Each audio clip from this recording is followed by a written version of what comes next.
secara pribadi, dalam konteks relasi dengan Tuhan, setiap jam 1 sampai jam 3 pagi sudah datang sujud di kaki Tuhan, memuji, menyembah, memuliakan Tuhan, mengalami hadirat Tuhan, mendengarkan Tuhan menyatakan apa yang menjadi isi hatinya untuk dikerjakan sepanjang hari. Ini benar-benar teladan yang diikutinya adalah Yesus sendiri.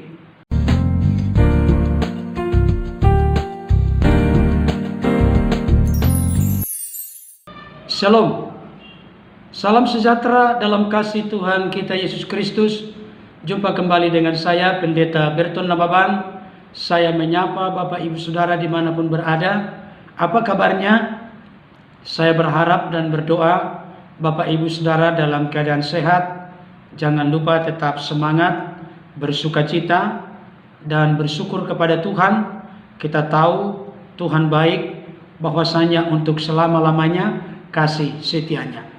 Baik Bapak Ibu Saudara, pada kesempatan ini saya akan membahas satu topik yang sangat menarik. Pastor Andi Simon, kok bisa banyak orang datang didoakan? Apa rahasianya ya? Saudaraku, sebelum saya melanjutkan untuk menjawab pertanyaan ini, ada baiknya kita saksikan dulu pelayanan beliau masih tanggal 5 Desember. Apa yang terjadi? Di channel beliau jelas terlihat ada banyak orang sepanjang jalan berbaris sedemikian rupa untuk minta didoakan. Hasil wawancara dari tim Pastor Andi Simon, ada datang dari Palangkaraya, dari Malang, dari Medan, dari Toraja, dari mana-mana datang Bapak Ibu Saudara. Saya kasih tahu Bapak Ibu Saudara, beliau sekarang ini tidak lagi seperti mencari jarum di dalam jerami. Tidak seperti itu. Dulu seperti itu, tapi sekarang lain. Dulu lain sekarang, kan begitu lagunya. Saudara, orang-orang pada berdatangan, orang-orang berbondong-bondong datang untuk mengalami mujizat, demonstrasi kuasa Tuhan, dahsyat dan luar biasa. Nah, sebelum saya melanjutkan memberikan tanggapan, apa rahasianya? Kok bisa banyak orang datang berbondong-bondong untuk didoakan menerima kesembuhan in Jesus name? Kenapa? Kita saksikan dulu update terbaru video yang sudah diunggah di channel beliau berikut ini. Selamat menyaksikan.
Saudara yang dikasihi oleh Tuhan, Tuhan memberi kita tugas atau amanat agung untuk memberitakan Injil ke seluruh dunia kepada segala makhluk. Tuhan memanggil kita untuk menjadi saksinya. Firman Tuhan berkata dalam Kisah Para Rasul 1 ayat 18, tetapi kalau Roh Kudus turun atas kamu, kamu akan menjadi saksiku di Yerusalem, di seluruh Yudea dan Samaria, dan sampai ke ujung bumi. Paulus pernah menuliskan di dalam 1 Korintus 9 ayat ke-16, celakalah aku jika aku tidak memberitakan Injil. Karena memberitakan Injil merupakan sebuah keharusan bagiku. Tuhan memanggil kita di tengah-tengah dunia yang penuh dengan kegelapan ini untuk menjadi terang. Lewat apa yang kita buat, apa yang kita kerjakan, apa yang kita lakukan, orang lain bisa melihat dan memuliakan Bapa di surga. Tuhan juga memanggil kita untuk menjadi garam yang memberi warna kepada orang-orang di sekeliling kita, yang mencegah pembusukan, adanya dekadensi, penurunan kemerosotan moral. Bukan justru ikut membusukkan keadaan. Tuhan menghendaki kita supaya mempengaruhi pola cara hidup yang jahat di tengah-tengah dunia menjadi benar, menjadi baik. Tuhan menghendaki kita untuk membawa persatuan di tempat di mana kita berada. Bahkan Tuhan merindukan kita supaya tampil sebagai suratan Kristus yang terbuka, yang dapat dibaca oleh setiap orang. Dan semua itu terjadi lewat apa yang kita buat, lakukan, dan kerjakan. Yesus memberikan satu pengajaran yang sangat praktis dan sederhana. Pohon itu dikenal baik dari buahnya. Sebuah pohon ketika buahnya tidak baik, maka pohon itu tidak baik. Sebuah pohon dikatakan baik oleh karena mengeluarkan atau menghasilkan buah yang baik. Pertanyaan saya untuk kita semua saat ini, sudahkah kita menghasilkan buah yang baik, yang bisa dicicipi dan dinikmati oleh orang lain, dan melalui kehidupan kita Tuhan dimuliakan, ditinggikan, diagungkan, hati Tuhan disenangkan. Tuhan begitu bangga dan senang dengan eksistensi keberadaan kita ada di tengah-tengah dunia ini. Saudaraku yang dikasihi Tuhan, jangan sampai kita buat pengorbanan penebusan Kristus menjadi sia-sia oleh karena hidup kita sibuk mengkritik, sibuk memojokkan, sibuk memfitnah, sibuk mengata-ngatai orang lain. Padahal kita tidak berbuat apa-apa. Ini perlu untuk kita renungkan bersama. Saudaraku, saya mau katakan dengan jujur, dan boleh Bapak Ibu Saudara survei di tempat sekeliling masing-masing. Saat ini banyak orang Kristen tanda petik mandul dalam pemberitaan Injil. Saya ulangi sekali lagi kata-kata ini. Saat ini banyak orang Kristen mandul dalam pemberitaan Injil. Kalau ditanya, banyak alasan yang menjadi jawabannya. Dan alasan yang sangat klasik yang seringkali saya dengar, waduh, di tengah-tengah situasi, kondisi, keberadaan sekarang, kita harus pakai hikmat dong. Bersembunyi di kata-kata hikmat, tapi sebetulnya sudah takut, tidak berdaya, tidak berani, saudaraku. Itu yang sedang terjadi. Padahal Yesus sebelum naik ke surga memerintahkan murid-muridnya, pergilah ke seluruh dunia, jadikanlah semua bangsa muridku. Ajarlah mereka untuk melakukan segala sesuatu yang kuperintahkan kepadamu.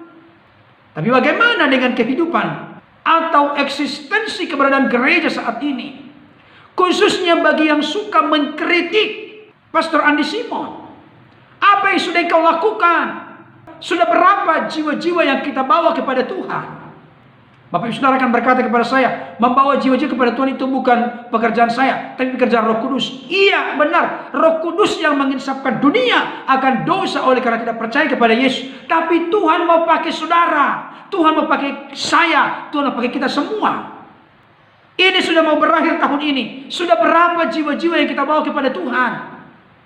Atau sudah berapa sering kita membawa Tuhan atau memberitakan Kristus, memberitakan Injil kepada jiwa-jiwa? Ini menjadi pertanyaan kita. Bapak Ibu Saudaraku yang dikasihi oleh Tuhan, ini yang menjadi perlu perenungan kita masing-masing. Terlalu banyak kita mengkritik orang lain, terlalu banyak kita mengata-ngatai orang lain, terlalu banyak kita menganggap orang lain salah, dan hanya kita yang benar. Saya katakan siapapun tidak sempurna, tapi coba kita lihat dari sisi positifnya. Ibarat sebuah gelas, ada separuh kosong, separuh berisi. Jangan lihat yang kosongnya, jangan ratapi tangisi yang kosong, tapi syukurilah yang ada isinya. Orang yang suka melihat kejelekannya, orang yang suka melihat yang kosongnya, berarti orang itu pesimis, suka berpikir negatif. Tapi kalau orang yang optimis, orang yang percaya, dia akan melihat, oh ada isinya. Terima kasih Tuhan, bisa mengganjal atau membantu kehausan saya, dahaga saya, sebelum mendapatkan yang lebih besar. Jadi Bapak Ibu Saudara, ini menjadi perenungan kita. Nah, sekarang kembali kepada pembahasan saya dengan judul tadi, Pastor Andi Simon, kok bisa banyak orang datang didoakan untuk menerima kesembuhan di dalam nama Yesus atau in Jesus name? Kok bisa? Apa rahasianya dong? Bapak Ibu Saudara yang dikasihi oleh Tuhan, Pastor Andi Simon dalam menggapai semua yang sudah ada sekarang. Dengan kata lain, perjuangan pelayanan Pastor Andi Simon bukan seperti semudah membalik tangan. Tidak, saudaraku, bukan seperti itu. Dibutuhkan proses perjuangan yang begitu berat dan besar, kegigihan, kesetiaan, penundukan kepada Tuhan, pengabdian kepada Tuhan, cinta kasih yang melekat kepada Tuhan, pengorbanan, berani dan rela bayar harga, siap bayar harga. Bapak Saudara, beliau punya kesukaan, ciri khas secara pribadi dalam konteks relasi dengan Tuhan. Setiap jam 1 sampai jam 3 pagi sudah datang sujud di kaki Tuhan, memuji, menyembah, memuliakan Tuhan, mengalami hadirat Tuhan, mendengarkan Tuhan menyatakan apa yang menjadi isi hatinya untuk dikerjakan sepanjang hari. Ini benar-benar teladan yang diikutinya adalah Yesus sendiri. Markus 1:35 berkata, pagi-pagi benar waktu hari masih gelap, Yesus pergi ke tempat yang sunyi untuk berdoa. Setelah selesai berdoa, baru Yesus melakukan banyak kegiatan aktivitas pelayanan sepanjang hari, mengajar, menyembuhkan, dan lain sebagainya. Bapak Ibu Saudara yang dikasihi oleh Tuhan, semua yang sudah kita lihat sekarang, apa yang sudah digapai oleh hambanya Pastor Andi Simon, sekali lagi saya katakan, bukan seperti semudah membalik tangan. Ada banyak perjuangan beberapa tahun atau puluh tahun yang lalu. Memang itu janji Tuhan digenapi dalam hidupnya. Orang yang setia dalam perkara-perkara kecil, Tuhan percayakan perkara-perkara besar. Saya teringat dengan satu ayat yang dikatakan dalam kitab Yosua. Pergantian estafet kepemimpinan dari Musa kepada Yosua, itu sesuatu yang berat. Tapi Tuhan berkata, jangan kecut dan tawar hati. Sebagaimana aku menyertai Musa hambaku itu, demikian jugalah aku akan menyertai engkau. Dan kemanapun engkau pergi, engkau akan berhasil. Itu firman Tuhan dalam Yosua pasal 1. Tapi dalam Yosua pasal 3, saya bacakan dulu untuk kita. Saya ingat ayat ini luar biasa. Yosua pasal 3 ayat yang ke-7, demikian bunyinya. Dan Tuhan berfirman kepada Yosua, pada hari inilah aku mulai membesarkan namamu di mata seluruh orang Israel, supaya mereka tahu bahwa seperti dahulu aku menyertai Musa, demikianlah aku akan menyertai engkau.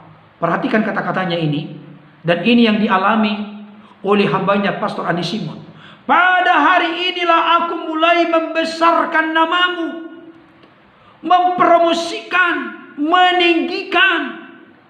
Karena barang siapa melayani Kristus dihormati oleh Bapa. Itu firman Tuhan. Saudara, tapi jangan lupa, ada di sini kata-kata, pada hari inilah aku mulai membesarkan namamu. Bagaimana dengan masa-masa sebelumnya? Di masa-masa sebelumnya, Yosua itu menjadi abdi Musa. Dia tetap tekun, tetap mengabdi, tetap setia. Setelah Musa tidak diperkenan masuk ke tanah Kanaan, digantikan oleh Yosua. Maka kesetiaan di masa lalu itu diperhitungkan oleh Tuhan. Pengabdian dan kasih yang dimiliki oleh Yosua di masa lalu diperhitungkan oleh Tuhan. Ada saatnya Tuhan meninggikan, memuliakan, membesarkan. Itulah yang terjadi dengan Yosua. Nah, hal yang sama juga terjadi dengan Pastor Andi Simon. Beliau di masa-masa sebelumnya belum ada yang mengenal. Bahkan penyembuh jalanan in Jesus name seringkali disalah mengerti oleh orang. Beliau juga bersaksi ada saatnya ditolak, dicurigai. Barangkali pikiran orang jangan-jangan ini kristenisasi. Semua dia lalui, suka duka, air mata, apapun itu dia lalui semua. Kalau sekarang Tuhan promosikan, kita orang yang baru ingusan, mohon maaf ini, baru sekarang ini melihat beliau dipakai oleh Tuhan, dipromosikan oleh Tuhan, banyak cincongnya kita ini. Tapi kita tidak tahu penderitaan, pergumulan, pengorbanan apa yang dilakukan. Ini bagian daripada promosi Tuhan. Bukankah firman Tuhan berkata, Allah berbuat segala sesuatu indah pada waktunya. Itu yang terjadi Bapak Ibu Saudara. Nah, sekarang begini Bapak Ibu Saudara. Saya ulangi sekali lagi judul kita ini ya. Pastor Andi Simon, kok bisa banyak orang datang didoakan untuk menerima kesembuhan di dalam nama Yesus, in Jesus name? Kok bisa? Apa rahasianya? Apa yang menjadi jawabannya?